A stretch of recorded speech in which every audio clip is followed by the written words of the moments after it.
Maybe I left here a long time ago and neither of us knew it.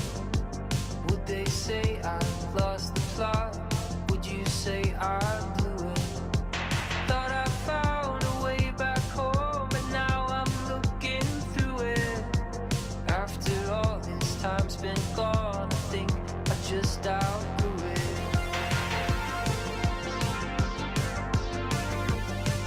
Were we supposed to waste away?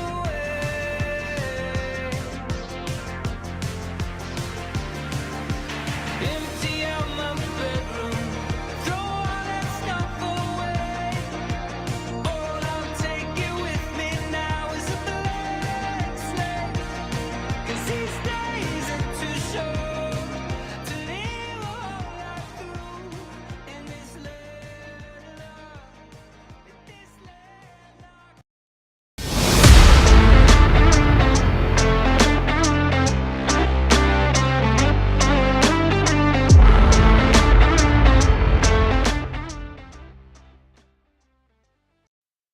All right, what's up, everybody? Welcome to Simply Cyber Live, the podcast that takes you on the thrilling journey through the world of cybersecurity. I'm your host, Gerald Dozier, and today we have an incredible show for you in store. And I am super pumped because I don't get to do panels very often on Simply Cyber Live, and we have lined up an absolute banger for you. I hope you're ready to discover the best practices and actionable tips for having the ultimate chef's kiss cybersecurity conference experience.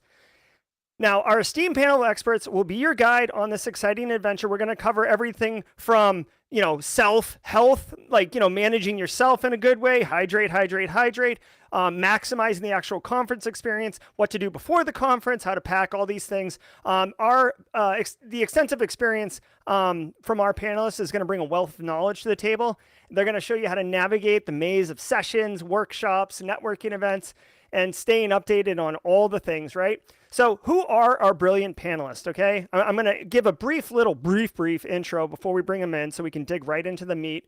But first we have Deb Wigley, or DebtheDeb if you know her. She is the co-community creator at Black Hills Information Security. If you've been to a conference and been to the Black Hills booth, you've probably met Deb. She is an absolute wonderful person, and she's going to bringing all of her experience and knowledge with her. We've got DJ Bsec, aka Ben Sherrill, network engineer, a lot of deep technical IT experience, and he's been to dozens of conferences himself, and he's going to be bringing, his take on things. He's got, I wouldn't call it a sour perspective, but he's not here to be able to defend himself right now, so I can say that.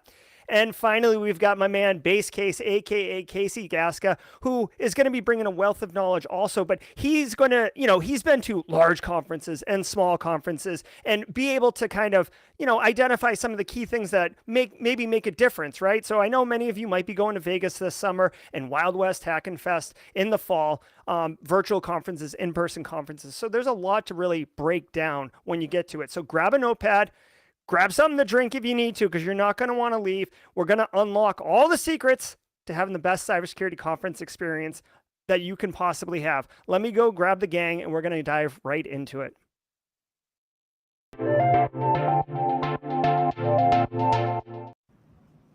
Hey, what's up, team? How we doing? Looks like Base Case, Bsec. I'm not sure where you are, buddy. There you are. Hello. There we Dramatic go. entrance. It was just like equipment checks. Yes.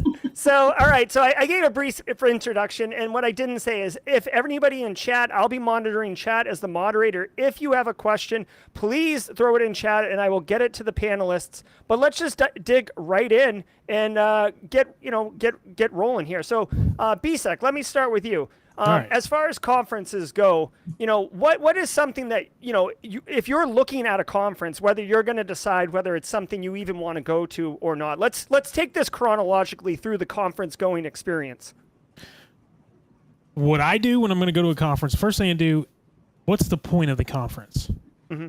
That's the first thing I look at is okay, I got an email, the email popped up, and now I've got an email about this conference. Does it pertain to me at all? Mm-hmm. Like, does it pertain to networking? Does it pertain to security? What am I working on right now? Am I going to get something out of going to this conference? Then I'll reach out and find out who's going to the conference. to find that way I can do my networking when I'm there. And also look at within the conference itself, the speakers is it just a technical conference? Are you just going to go do some something technical, or are you actually going to listen to speakers, listen to somebody talk about what's going on within security, what's going on within networking, what's going on with some new and upcoming technology? That's how I start off. And then with that, I'm deciding on how am I going to present that to my manager or above so I can get to that conference. Yeah, absolutely. Base, what kind of criteria do you use when selecting a conference? Very similar. I'll look at what the topic of it is, what some of the main discussion like keynotes might be. If there are any workshops, what are they touching on? Do I know anybody going? Is there anybody I want to know that's going? Yeah, just a lot of the same things that. So how do you go about discovering that, right? So like, let's say, Black Hat, right? If there's somebody you want to know if they're going or not, like, how do you do that? I mean, are you using like OSINT, or do you just reach out to them directly and say, hey, I'm going to be there? Usually it's someone I'm following on LinkedIn or other socials already. And so that's a way that I can generally tell, because people who are going are usually advertising that they're going. Right. And so you can start up conversations, and that's even a good icebreaker for making a connection on LinkedIn. If you can add that little note of, hey, I'm going to Black Hat also, and saw that you're going to be there. Would be interested in maybe grabbing a coffee or something while we're there. That is a great idea. I love that. And so Ben mentioned networking. Casey's talking about networking. Deb, as far as you, like, I know you've been to many, many conferences. From a networking perspective, what, because people come up to you, I'm sure, and introduce themselves and stuff. What kind of best practices would you suggest for networking purposes? Yeah, I guess my perspective is a little different because we're sponsoring the conference. And so the way we try to pick which conference to go to is based on the part of the country that it's in, the community that's in that part of the country, how many people are going to be there, the speakers, if we know the organizer. I will say from like a speaker sponsor perspective, reaching out, like they mentioned, on LinkedIn and Twitter, just tagging them and saying that I'm interested in going. Can you tell me more about it? What are you going to be talking about? Like, speakers love to know that someone is going to be in the audience wanting to hear them speak. So don't be shy to reach out to them, because speakers will want to talk to you before you get there. Yeah, that's 100% true. And another, like, I guess, like, pro tip or whatever, if you want to, kind of jot down some of these like little nuggets that I feel like each of us are going to be dropping throughout the stream. Another common practice that people may not know is going up to the speaker after the talk. It's very, very common for the speaker to come down off the stage and get swamped by a bunch of people. If you really have a follow-up question, or maybe you wanted to, get a coffee with them or whatever, hang around, stand by, and then usually like that initial swamp of people will peel off, because the first person who gets to them is going to kind of hog that person's time, and they'll peel off. But if you really want to talk to them, you will have an opportunity to directly speak to that person at that time. Mm-hmm. That was exactly what I was going to say.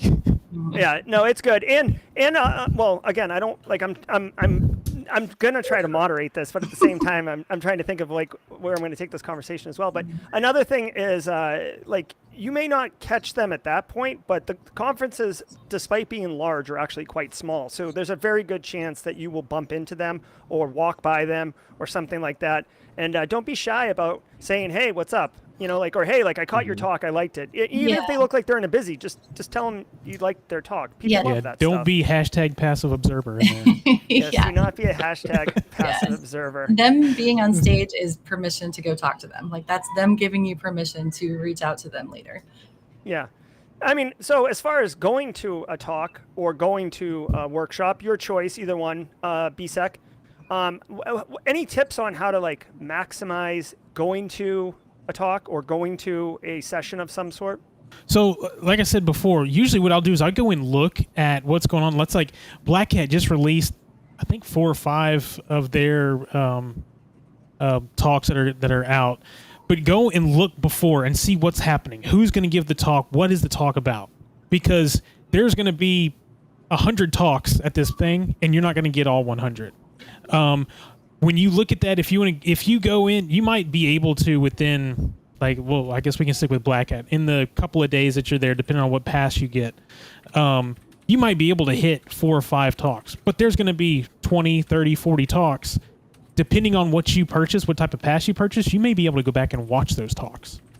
So you don't. So that's another thing is, do you want to go listen to it live, or do you want to like just pull it off later and actually spend your time, like at Black Hat, going into the business area and talking to the people directly, talking to like Red Canary or CrowdStrike or somebody, or just going and talking to the actual vendors themselves.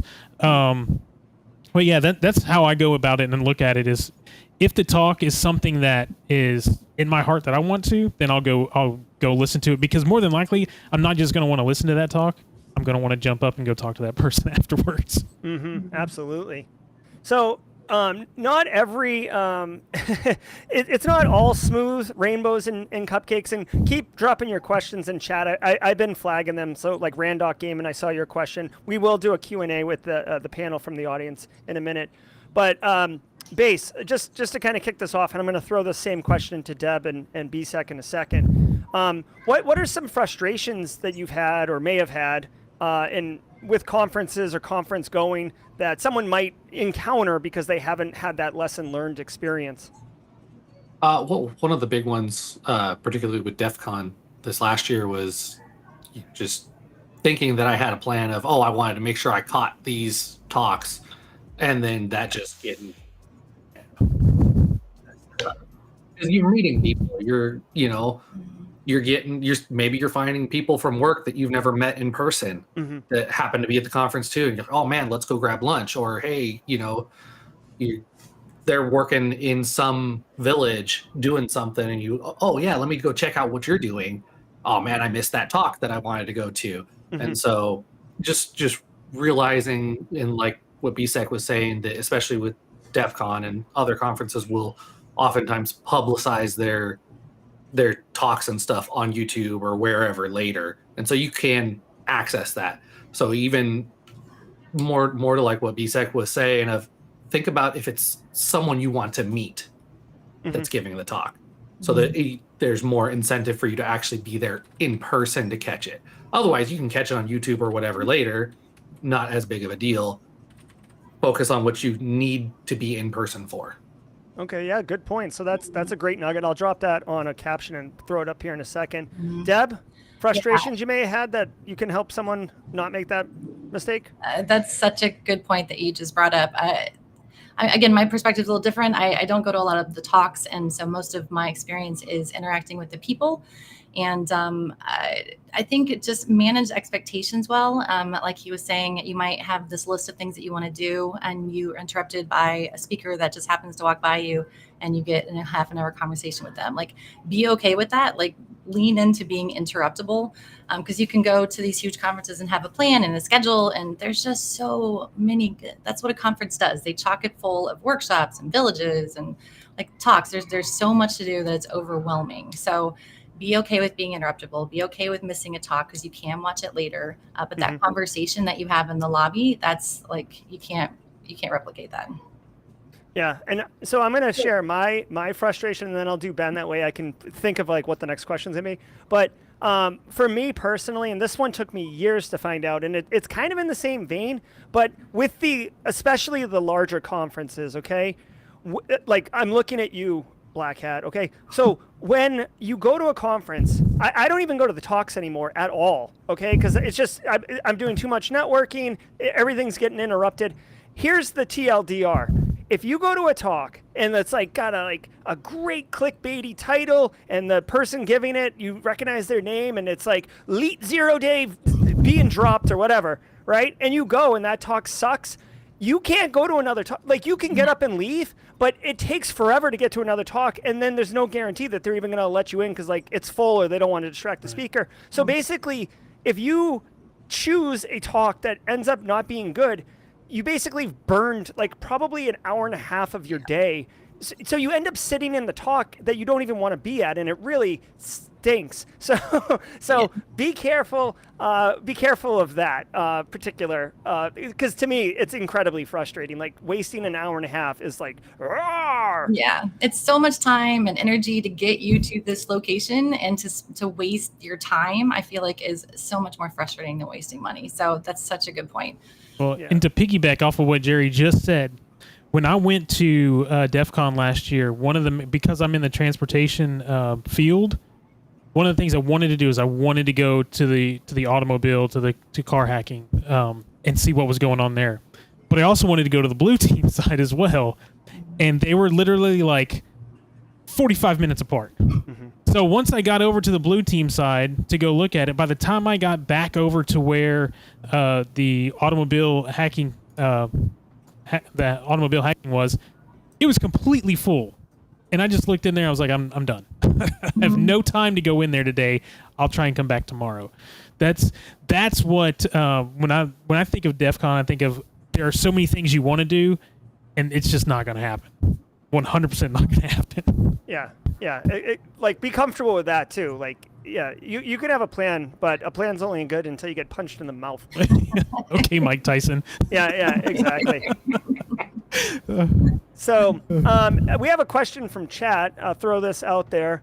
And this one's perfect for everybody. And I'll throw this to Deb first because I'm really curious. What was your first conference experience, and what was the greatest challenge you faced?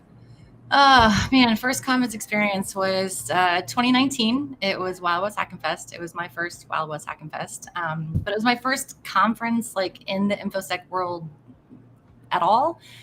So for me, because I love people, my greatest challenge was not talking to everybody and having good conversations with everybody and being okay with those like 5 minutes. Hey, what's your name? Oh, nice to meet you. And then moving on. So, but the first experience, I mean, it's always Hackin' Fest. Clearly, I'm very biased because it's so fantastic, but it hooked me from the very first conference that I went to. It was just so well laid out and ran super well and wasn't tense, and there was no stress that I've heard that other conferences can have. Again, I haven't been to DEF CON or Black Hat, but I can imagine it's a little different than Wildwoods. No, yeah, I mean, if you want, you can come over to my house. I could put you on a treadmill for 14 hours and just put a space heater on your face. Like, if you want, we could simulate. But sure. Yeah. I think I'll pass. Yeah. Base, what first conference experience in a challenge you had? First conference experience would be an internal one that one of the companies I worked for held, which, I mean, big company, so not too far off from a smaller conference. But one of the big challenges that I had was, I mean, similar to what we've talked about already, is, you know, getting to actually interact with all the people that I wanted to interact with. Because, I mean, even at a smaller conference, people are doing different things. You know, someone wants to go catch this talk, so they're going to go be over there. Well, you're, you know, over here doing this workshop, or, you know, talking with these people over here, or whatever you might be doing that's just different. And so just trying to catch people when you can of, hey, cool, I got you right here. Can we talk for a few minutes? You know, I'm, you know, so-and-so, I've worked with you on this, such a thing, or I enjoy this thing that you're doing.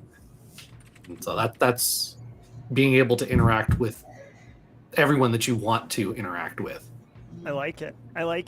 I'll do mine, and then Bsec, I'll do you, because I'm a moderator and a panelist, and I can do this. So my first conference, actually, if I really think back, I want to say that my first conference was actually ShmooCon, which is really interesting. Like, that's totally biased for me to say that, but it's interesting because ShmooCon actually is it's very difficult to get tickets to ShmooCon. They do this like really frustrating raffle thing, and I actually didn't get a ticket to ShmooCon, and I just contacted the conference organizer and said, hey, if anyone cancels, can I have their ticket? And she emailed me like 2 weeks before ShmooCon and was like, here's a ticket, like just gave it to me. I was like, oh my god, super cool. So I went there, and like literally, this wasn't really it wasn't really a challenge, but it was just interesting. Two interesting things to share. One, I walk in, and it's in Washington, D.C., and it's in like a really nice plaza. It's 11 a.m., and I turn to the right, and they have like one of those large circular like couches things that you see in like hotel lobbies. It's big, and there's 3 people sitting on it drinking, like passing a bottle of like plastic vodka, it's 11 a.m. and they're just like getting obliterated, hammered, and I'm like, what are we doing here? Like what? Like in my mind, I'm like, why? Well, like what are you gonna retain if you're shit?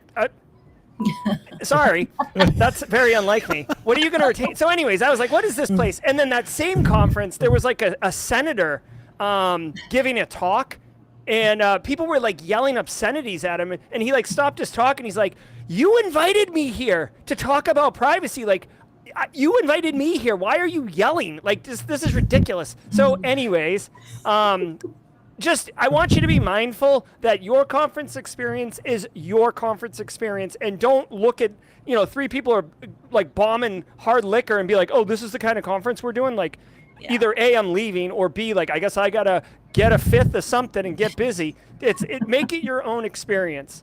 Bsec conference experience and maybe a challenge you had faced. Yeah, since we're talking security conferences, the first security conference was actually last year when I went to Black Hat, which was great. But I knew I had reached out to a lot of people. I knew a lot of people that were going. Jerry was going, Base was going, some other people were going on a couple of other Discords. So that actually made it even more of a networking thing for me to go to Black Hat, see some of the vendors, but also meet up with everybody. So that was great. I'd been to Vegas before, not for conferences. The biggest challenge, of course, there was getting from hotel to hotel. So that's one of the biggest things with something big like that is where are you going to stay? How are you going to get there? How are you going to get back and forth? When does the conference open up in the morning? When does it close? Those type of things. A lot of logistics. Yeah. Yeah. No, that's a good point. That really is a good point. Let's take another audience question. So Danovan Price, and I love this question. And I'm gonna rephrase the question here. But how can a person trying to break in stand out at a conference? And I would expand that to say, how can you network and engage if you're just going solo or you don't work in the industry already? So Base, I'll throw that to you first if you got a thought on it. Yeah, so one of the first things I would suggest, and I wish I had done a better job of this my first time at Defcon, was finding a group of people that are also going that kind of well through Discord or through one of the communities or something, and kind of plan some things together. That way you have a solid group to just kind of mosey around with, and then, you're not kind of wandering aimlessly of, oh man, this came up. Oh man, this came up. You have people that you can constantly do stuff like a with. clique. Yeah. Yeah. Yeah. Like some of the Simply Cyber people did that after a couple days. Yeah. And so I go into it with that in mind. Start planning things ahead of time. Yeah, I would agree 100% with that. Like, it's a little different for me now, but in the past, actually, it's kind of funny. Like, I know this is designed for people who it's like their first experience going to cons and stuff, but I actually have a group of people. I didn't do it last year because my function has changed, but traditionally, the 7 times I went to Vegas, there's people who I only see in Vegas, and I run with them the entire time I'm there. One of them lives like 20 minutes down the street from me as well. I only see them. I see them at the airport when we fly to Vegas. We usually fly next to each other, and then we just run. So it's kind of funny how that troop goes, but that's definitely a best practice. Deb, Yeah. how can people stand out? You took the words right out of my mouth. I believe this with all of my heart. To find your crew early. I know if you're you're going solo, my only advice, if you really are the only person going to this conference, you don't know anyone who's going to be there, is to, while you're in the airport about to take off, look around and see if you see anyone else in a shirt that you recognize. It's very possible that person is going to the same conference as you. Also, when you get home, you have a buddy who lives close to you. But if you really are the only person going, just look around for another conference t-shirt, another shirt that you recognize, spark up a conversation with them. It also is a good way to start with that social interaction before you get to the hundreds of people that will be there. Because I know there's a ton of introverts in this industry, so it can be very overwhelming, all of the pieces. So to find your crew early is super important. I know our team, we try to do a really good job of when we see someone, we meet them, and then we're like, hey, do you know this person over here? Hey, let me introduce you to this person over here. And then later to see them walking around is just such a win for us, because then that becomes their crew to navigate the rest of the conference with. Yeah, it's very important. Like I hope, and really chat, let us know in chat if you would, if these lessons learned are hitting for you guys, if this is resonating, if you want the conversation to go somewhere else. I think that these are all amazing nuggets, but let us know in chat, because I want it. The whole point we're doing this is to bring value to you. Bsec, thoughts on industry standouts and getting in the first con? When the conference is over for the day, that's when the fun begins. Know that. Use that. The conference during the day is when you go, you're going to do your networking, you're going to meet people, you're going to go to vendors. While you're at those vendors, find out if they have a party going on that night. Find out if they've got something, and go to those places. Whether or not you hop in for 10 minutes, 20 minutes, whatever it is, it's more networking is all it is. It's all about networking and getting engaged with who's there. That's going to allow you to not necessarily stand out, but number one, have fun and get and grow your network. That's what it's really about, is growing your network so you have people to talk to about all of this stuff. Mm-hmm. Yeah, I want to offer up one suggestion, okay? And this isn't for everybody, but it's a dang good suggestion, okay? And I don't normally speak so highly of my thoughts, okay? If you are going to a conference, right, and you don't already have a plan, and maybe it's your first conference, okay? Here's a suggestion, like for Defcon, right? Go to the villages, right? Not while you're there, like long before it. Reach out and say, hey, can I volunteer? Could you use somebody to help? If you're schlepping cable for a day or whatever, guess what? The other people who are there, you're going to talk to them. You're going to network with them. They're going to ask you, because when you're volunteering, you are part of a team, okay? And it could be a village, it could be a vendor, like it could be anything. It doesn't matter. Just find an opportunity to contribute. And this is what networking is all about. You've got to remove it from your mind that you're taking something from somebody, right? Like, oh, I'm going to go talk to this guy because maybe I can get a job, or I'm going to go talk to this person, maybe I'll get some free drinks or whatever. Like, you need to go into it with the mindset of like, I want to figure out who this person is and let them know who I am, period, full stop, right? And if it blossoms into merch or swag or a job, whatever, that's great. But mentally, if you approach it from a place of giving, not a place of taking, it's just like trying to like be angry while you're smiling. It won't happen. Your mental state will dictate what's going on. I don't know. It's probably bandwidth. So anyways, that's what's going on. I'd strongly recommend that. I agree. As someone on the back end of conferences, like, they live or die by their volunteers. So they're always wanting more.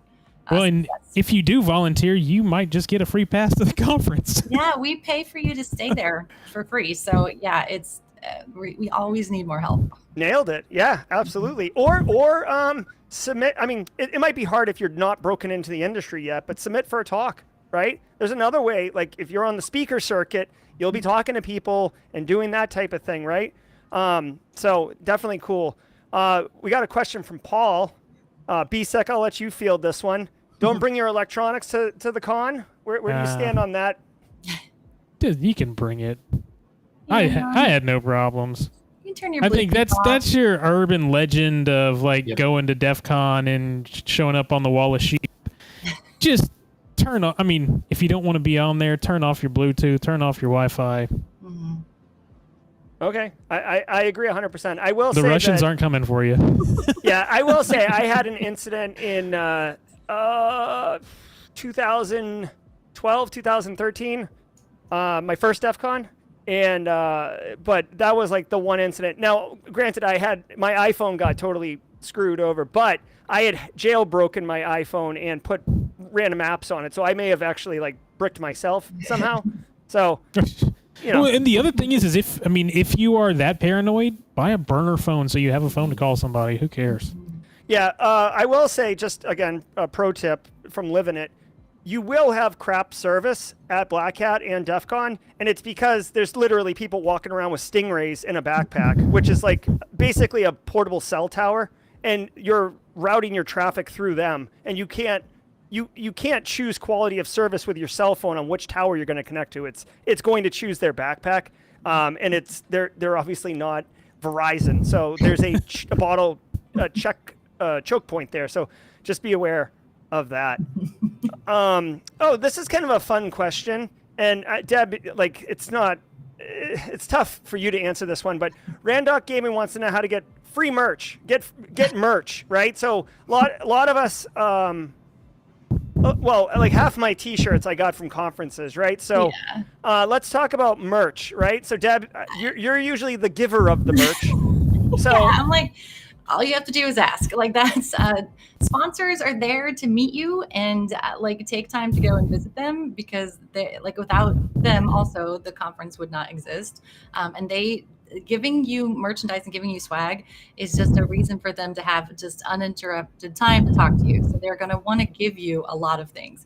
And from Black Hills, Wildwoods Hack and Fest, you know us, we proudly suck at capitalism. Like I love that I get to be on that side of the team where it's like, if you want something, just ask us and we made it for you. We sell it just because people can't get to a conference, but if you ask, like, and I don't know if other sponsors are like that, but I love giving everything away. So if you ask me, I will give it to you. So that's my perspective. I know it's a little different. Kate, Base, what's your merch angle? Yeah, meet people. I mean, I got free Haiku and Threat Gen merch just because I met Eric and Clint, and yeah, just meeting with people in person, and sometimes they'll be like, "Hey, you want some merch? Give me your address." Oh yeah, here you go. Send me some stuff. And yeah. No, it's good. It's good. And so Bsec, what do you got for merch angles? And when I say merch, anything that you can get for free. So it could be drinks, food, it could be whatever. Well, you got to agree with the professional merch giver, right? And all you got to do is walk up and ask for stuff. Yeah. That's literally all you do. And at some places, when the conference starts, that's literally the whole thing that's going on is everybody's running to go get merchandise from people. Or you're walking around and looking and being like, oh, hey, they're giving away water bottles. Let's go over there. Or, hey, they're giving away shirts that say, I'm in security. Let's go over there. It's all out there. All you got to do is just go ask them for it. And pick your swag because your bag's only so big. So yes. I was just about to say that, Deb. Great point. So pick your merch. It might feel like deliciously divine to just scoop your arms around the whole table and take it. But guess what? You got to carry it around the rest of the day. And like you're not going back to your hotel room until much later. And you have to pack it all. So this is like a pro tip or whatever. Like if you're big on the merch, right, you should pack so you have room in your bag to bring stuff back, right? Like, you don't want to be making those decisions. Like, oh, do I throw these shoes away or, whatever. I want to do real quick because Jojo did a super chat. What? Did we just become best friends? Yep. Thank you so much, Jojo, for the super chat, and I'm glad you're enjoying the content. So Jojo did volunteer at Google I/O and ended up, cleaning the floors, which is, a total volunteer job and good, and wants to know how to connect with people who don't respond to LinkedIn DMs. So I'm not sure if this is disjointed, where you're saying that the people you worked with at Google I/O did not respond to your DMs, or you're two separate things like, yeah, volunteering's great, and how do people respond to DMs? So I will, I'll answer this, and then if anyone on the panel wants to respond to it, let me know, and then we'll continue. So first of all, volunteering, great move. What I would say is, while you're volunteering, that's the opportunity to max out the networking and engagement. You're less likely to get as much value from the relationship if you just like clean and then go back home and then message them and say, hey, I was the guy who was cleaning the stadium floor. Remember me? Like you really got to take advantage of it in the moment because you're doing a shared experience, which is the human societal piece of networking and engagement. And people who don't respond to your DMs, I mean, it depends who it is. You know what I mean? Like with all due respect, I get a ton of DMs on LinkedIn and I don't respond to many of them because I literally like 50, 60 a day. I just can't do that. Panel, does anyone want to comment or have a thought on this? Just like you just said, Jerry, it's also the way you go about it. like you said, hey, when you send the message, say this is what I did, so the person knows. If you just click on connect, a lot of the times I won't just say, okay, I'm going to connect with this person because of where I'm at in my career, I get tons of vendors that just want to be part of my network, and all they want to do, I'll connect with them, and all they want to do is sell me something constantly, and I don't want to sit here and trying to answer DMs from vendors all day long. Yeah, Deb? What are your thoughts? So Dolby in the chat, who I got to meet at Wildwoods Hack and Fest a couple years ago, or maybe it was last year. I don't know. They all run together. He says, I respond to DMs that are personalized. That's so key to be like, hey, I met you at this booth, this table. We had this conversation. Whenever I'm talking to someone when they're at our booth, I'm like, please put some context in the DM when you send me of this conversation, because I want to remember you, but I probably will not. So put a little context in there.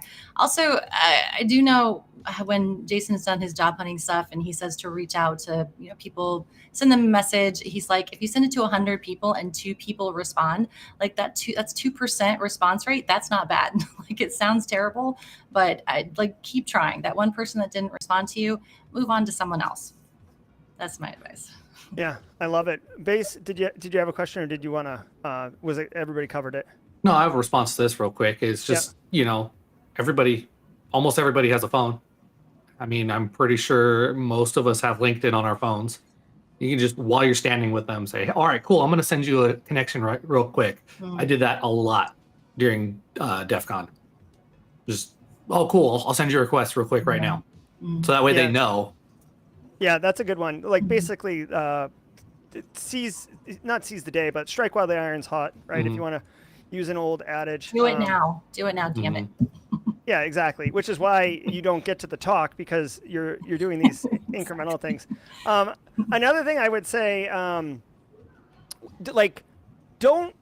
don't be so prescriptive on what you're going to do, right? Like, maybe one talk that you absolutely want to see, but I used to try to plan out my entire day, like to the minute. Like, okay, I'm going to eat and then go here and all this. And then the reason I tell you to not do that is because Wild West Hack and Fest, for example, has like tons of stuff that isn't even like advertised. There's like a chessboard there. I played like an 8-year-old girl in chess who I narrowly beat, and then CJ came in and just wiped the floor with me. So like, but I didn't put on my schedule like, I'm going to go to these talks and then I'm going to play chess. Like, it just happened to be there, and because I was wicked flexible, I enjoyed that experience, and I play chess with CJ like on chess.com now. You know what I'm saying? So like, those kind of experiences you have to allow for in order to max it out, or else you're gonna, Ferris Bueller said, right? If you're moving too fast, life will pass you by, or something like that. Like, I got that quote all wrong. But. So I do see all the chats. Real shout out quick here. I see Aaron KG just got news that he's going to be an uncle. Congratulations, Aaron, on that. That's wonderful. I love that. Aaron's a mod in the community. And really quick, I see some of the questions people are asking. We're really focusing on conferences and really maximizing your first conference. So Navdeep, I appreciate your question about, kind of career and that, but we're trying to focus really on this right now. Kenneth wants to know, what do you guys think about, going on your own dime versus having the business send you? And maybe any suggestions or best practices on doing that? Deb, does Black Hills offer any type of templates or anything like that? Templates? Yeah. So to say this is why you should pay. Yeah. Actually, I think on Wildwoods Hack and Fest website there is a page that's like, this is what you can say. Like, these are words that you can use. For us, we also have training a couple days before, and sometimes it's easier for a company to sign off on training and the conference if they know that there's training involved in it. But yeah, as far as like template goes, it depends on the company.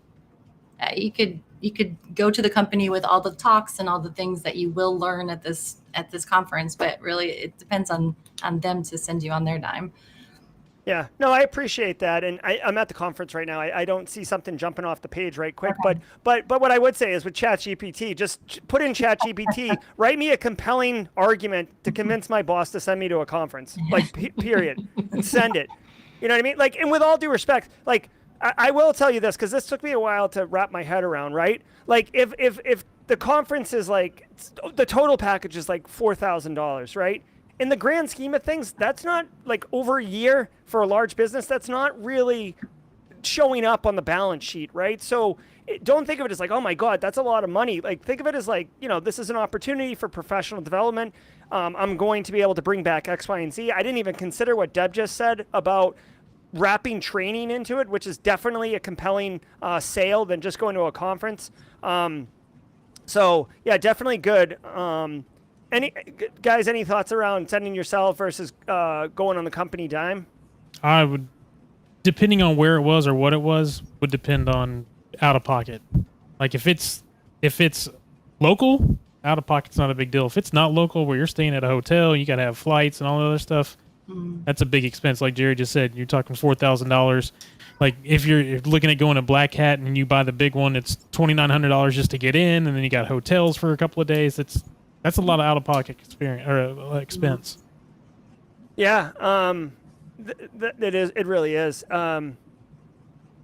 Okay, so really quick, this is a great question, and again, thanks for the super chat.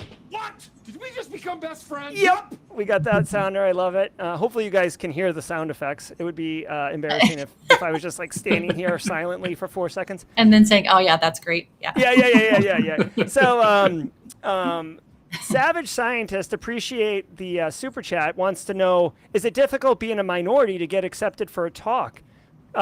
Deb, I guess you're the closest one to Sure. the conference. What are your thoughts on that? So when you submit a CFP, it's just the title of the talk and what the talk is about. We don't know anything about you, so I guess we don't know if you're a minority. We don't know your background. So I just you can use ChatGPT. You can make the description of the talk be one that you think other people would want to listen to. So that's kind of my experience. I don't know if that's helpful at all.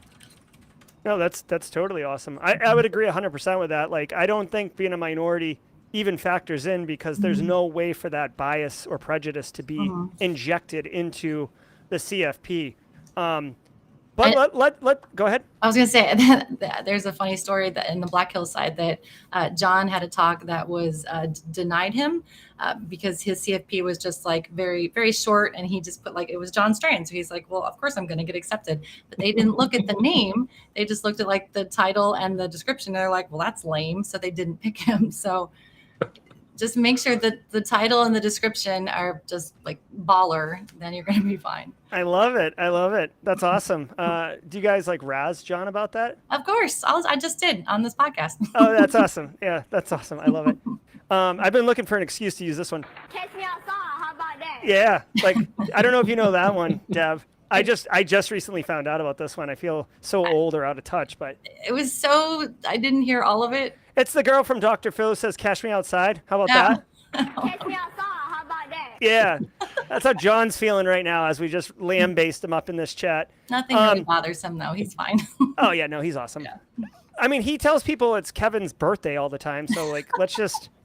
So Yep. Navdeep's got a great question. I love this one. Okay, and we'll start with base. What key insights or knowledge can be gained by attending a conference? Like, why even go? Right? If you're just looking at it, why go? What value can you get or insights? Oh man, there's so many different like ways to answer this. It all depends on why you want to go, because that's going to be a big part of what you're going to get out of it. Are you wanting to go and get some hands-on with hacking voting machines, or are you going because you want to meet up with certain people who are in a similar industry that you're wanting to get into and meet some people face to face? Are you going because you're fangirling over Jen Easterly and you want to see all of her talks? I need a Jen Easterly sounder too. Like squad members. I don't know if you know this, Deb. We have an emote for Jen. I did not know that. Yeah, here it is. There it is. Well, you're not going to see it unless you're watching the YouTube chat. But yeah. I'm not. Okay. I'm just totally focused on you, Jerry. Okay, very cool. All right. So, anyways, Base. Sorry to interrupt you. You mentioned Jen, so. But like I said, but yeah, I mean, seeing someone talk specifically and hearing what they have specific to say, then you're going to go do that, and that's going to be something great that you're going to get out of it. Another thing you could do is meet like people that you like, clients. Because, I work for a consulting firm. I've been able to actually meet clients at conferences and be able to face-to-face and interact with them on a level outside of, client, customer, work related stuff. And we can actually build more of a relationship that then bleeds into the work side of things, and it makes it a better relationship work-wise too. Yeah, get them all greased up on vendor paid drinks, right? And then sell them on a bill of sale. I got you, Base. Wow. Or not, just a joke. Yeah, just a joke. So I loved that response. This is a good question. Bsec. So you guys may not know this, but vendors, like, you go through a CFP process, but vendors can sponsor, and part of the package is sometimes placement as a talk. How do you judge, Bsec, if a talk's a pitch for a product or not, and thoughts around that? Well, like I said, starting off, look and see what the talk is about. Who's doing the talk? If the talk is about something within cybersecurity and it just happens to be put on by the CEO of Crowdstrike, guess what? Yeah, You're going to hear a lot about Crowdstrike. It's one of those type of scenarios where you find out who's actually giving the talk versus what the talk is about.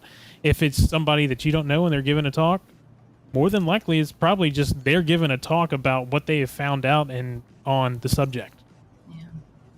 Yeah, that's 100% true. Yeah, I can see Deb, it looks like you got something you want to share. I got this like, so I know the Wildwoods Hack and Fuzz team, they do such a great job of picking who presents, and their main reason for picking someone is what does the audience want to hear? What's something that's going to be helpful for you? So I don't have any experience with like picking a sponsor and being like, you get 50 minutes to pitch your product. That's like, run from those talks. Yeah, very much so. And I would argue or provide insight, because I have attended talks that were phenomenal that you might think were vendor sponsored, right? So I remember back in the day at ShmooCon, at the same ShmooCon, Colby Moore was working as a security researcher at a company called Synac that has, it's blown up now. Mm-hmm. But it was a talk on how he was able to exploit the Grindr app, which is basically like Tinder for men seeking men, and how he was able to discover that thing was like leaking different information. He was able to track it, and he could track anybody who was a user of the app and all these other things. And it was really, really interesting. It was like a Where's Waldo type theme talk. And if you looked on paper, you might have thought that was like a Synac advertisement thing. So be mindful. I almost think the important thing is like who the speaker is, right? So if the speaker is clearly a practitioner in the space for a while, then you're good to go. If it's, head of marketing or, like at a cyber company, it may not be the best fit. But, unfortunately, you may encounter a couple of those situations where you're like 30 minutes in, you realize that you're being told, like, you're like being sold on something. So that can be tough. Ugh. Yeah, let's see. I'm just looking at chat. I wanted to throw this to the group, and I asked chat about this, but they haven't said anything. And unfortunately I didn't prep you guys for this, so you have no idea what I'm about to say. What is kind of like a go-to hidden gem, or like, just a tip that you feel really strongly about? It doesn't have to be the best tip, but just like a tip for someone going to a cyber conference that they're like, oh man, thank God Deb told me that. That was like such a good thing. You call me out there, buddy. Well, we go around the horn. You got something? I have stuff to say, and it just has to do with like taking care of your body and hydrate, obviously, especially if you plan to drink your weight in alcohol. Like, make sure you drink a lot of water. One big thing that has helped me is bringing a couple different like comforts from home, and that's like when I was in Phoenix, Arizona, the air there is so dry. So Vegas would be the same. So I bring this like mini diffuser so my hotel room can be a little bit moisturized. And also you're sleeping on a different bed for multiple nights. Hopefully you're sleeping.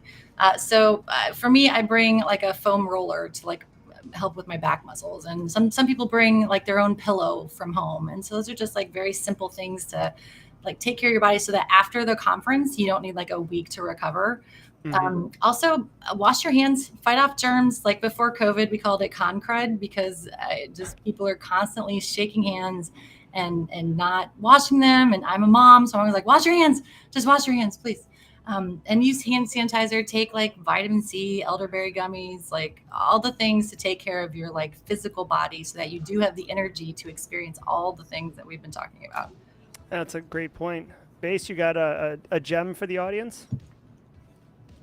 Yeah, I mean, think about where you're going to stay, where you're going to be trying to travel to. I mean, this is more specific to something like Vegas in that, if you're going to Black Hat and Defcon, think about where you're wanting to stay because they're not right next to each other. As we were talking about earlier, everything's can be a far distance, even if it doesn't look that far when it comes to, Vegas.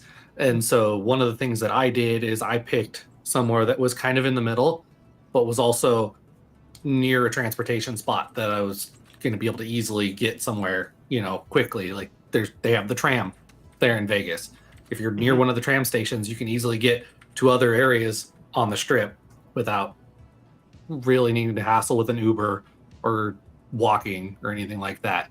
And that would be one of the big ones for me. And I had another one, but I can't remember it right now. So that's okay. We can come back if you want. Bsec, drop a gem on me. Drop one on my head, bud. You know who just dropped one? Joel just dropped one. Remember hygiene. For the love of God, remember hygiene. Go back to the hotel and take a shower. Yeah, it's okay. The con will still be there when you get back clean. But I do have a story, not a hygiene story, but actually last year I was out. I actually took a bottle of water, had a bottle of water, ran out of the bottle of water. I was so parched, hot, that I actually walked around the conference looking for a place that actually had one of the vendors that actually had a water bottle so I could get it and then go get something and fill it up. So like Deb said, make sure you've got water, something to hydrate, because you want to be out all day long. You want to try and hit as much as you can. And if you don't have like a snack or something in your bag with water, you're going to end up going, all right, I'm done for the day. And you're going to end up going back to your hotel. Mm-hmm. Yeah, I love it. Base, you wanted to follow up now? Yeah. I remembered what I was going to say is, we talked earlier about the parties, vendors throwing parties, whoever throwing parties. One of the big things to remember, and I heard this before going to DEF CON last year, is think about who you might be meeting as well. Don't go to parties and get wasted and start acting stupid, because guess what? You're also going to be networking with people, and what are they going to remember about you? And so this, that's another thing to kind of think about when you're going to parties. There are a lot of people who go for the parties, and then there are people who are going to network, and so just keep all of that in mind. Yeah, it's a great point, and just to piggyback on that, because he's right. You are representing yourself, and if you're acting like a donkey, then you're a donkey. Like I don't. Well, and you're also representing your company, because you will have a badge that will have if you sign up, you'll have a badge with your company's name on it as well. Mm-hmm. Yeah, just to piggyback, I have a different comment or whatever, but just to piggyback on Base's comment, another thing, and well, actually, this really ties everything together. This is a nice thread to go through everybody's points here. I would argue, like, I get the appeal of getting wasted, okay? I get it. It's free top shelf booze because Microsoft's holding, like, an ice sculpture party or some whatever. That's cool. But here's the thing. Yeah, like, you get wicked wasted. You have a chance of being a donkey. Let's just pretend you're not a donkey. You wake up the next day, like, are you going to, like, how are you going to feel? Like, you're going to be like, oh, my God, like, probably sleep in. Like, at that point, like, what are you doing at the conference? Like, why are you there? Like, I get it's fun, but, like, what are you trying to get out of it? Like, if it was just to get hammered, you could have gone down to, like, the corner, pub and done that, right? So... Just yeah, don't be a flaming donkey. Thank you. As an inside joke, Deb, we created a new APT that we're slowly building up as like a SOC APT called Flaming Donkey. Okay. Yeah, so just know it's got its own graphics and stuff like that. Is this like a tattoo you're gonna get soon? Maybe a sticker. Maybe a sticker. Sticker. We'll start with that. Okay. We saw a lot of great comments. People dropping their tips in chat. I want to share a couple. Wear comfortable shoes. 100% agree with that. Collapsible water bottles, Bsec. Maybe you throw one in your back pocket next time around. That's good. Yeah, obviously following up on his body hygiene. Take a shower. Don't be stinky. No one likes a stinky person. Nav deep. Review the schedule. Key sessions. Get the most out. These are all really great points. And then Chris Cahill, don't use an axe. Oh! It's about axe body spray. Okay, that makes more sense. And don't use an axe. Yeah. Yeah, don't use an axe as well. I love it. Okay, so where are we at time? We've got a couple minutes left here. If you got any last minute questions for the panel, this has been a ton of fun. First of all, before we run out of time, I do want to thank you all for sharing your information. Deb is on the Black Hills Information Security Discord server as DebtheDeb. She's also on Twitter as DebtheDeb. Super redundant.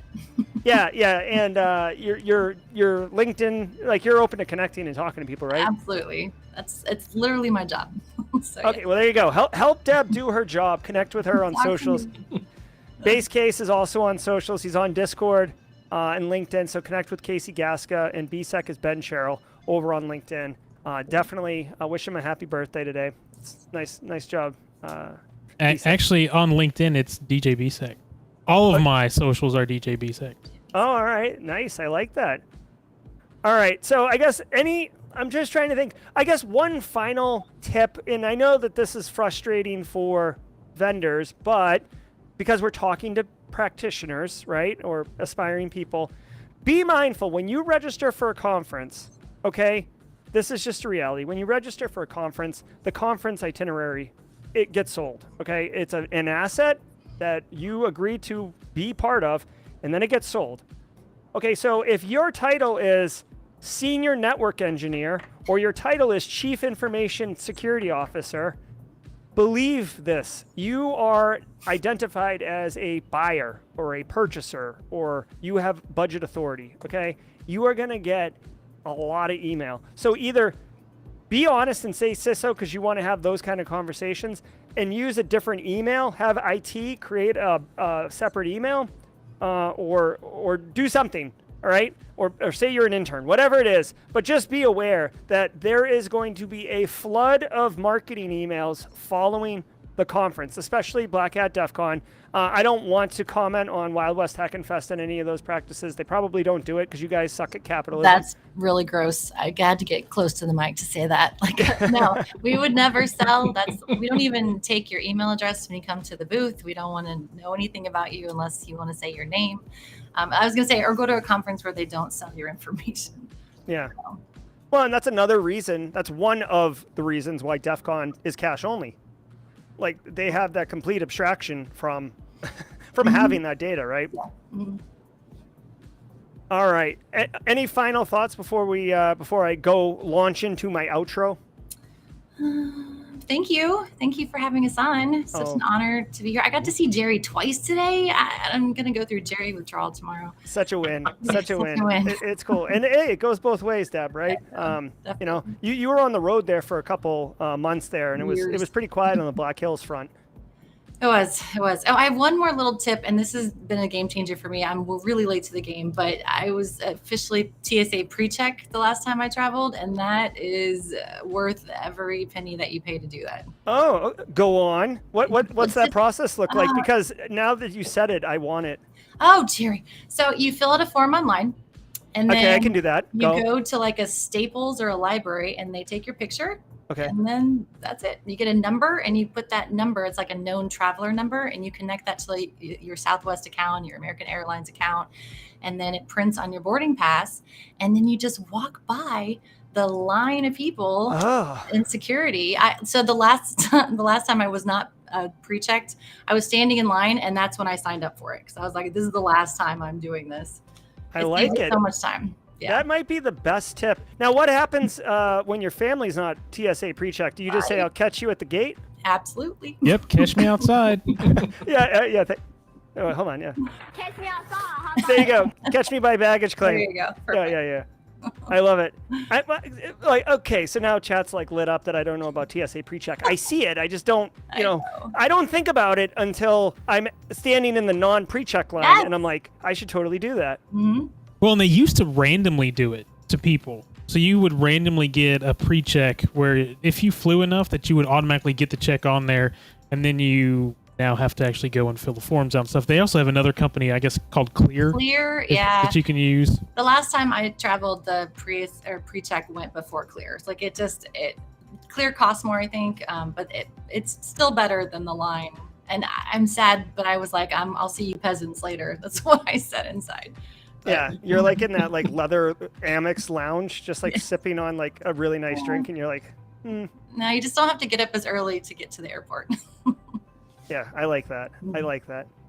All right, guys. So that's gonna do it. Hold on. Let me do this properly. Okay, here we go. Okay, so that wraps up another great episode of Simply Cyber Live. We hope you enjoyed this deep dive into the world of cybersecurity conferences, and I hope you gained valuable tips. Our panel dropped knowledge bombs for days, which was awesome. The power of conferences lies in the connections you make, the knowledge you gain, the opportunities that unfold. Networking is absolutely critical. I hope we drove that home today. Apply the best practices shared by the panelists today, and I guarantee you, you're going to go to the next cyber conference, whether it's Black Hat, whether it's Wild West Hack and Fast, and you're absolutely going to enjoy the crap out of your experience. I believe that, okay? I want to extend my heartfelt thanks so much to Deb, Base, Ben, or Bsec, for generously sharing their wisdom, and more importantly, your time. Time is one of the most valuable assets that we have, and for you guys each to give an hour to Simply Cyber community is genuinely appreciated.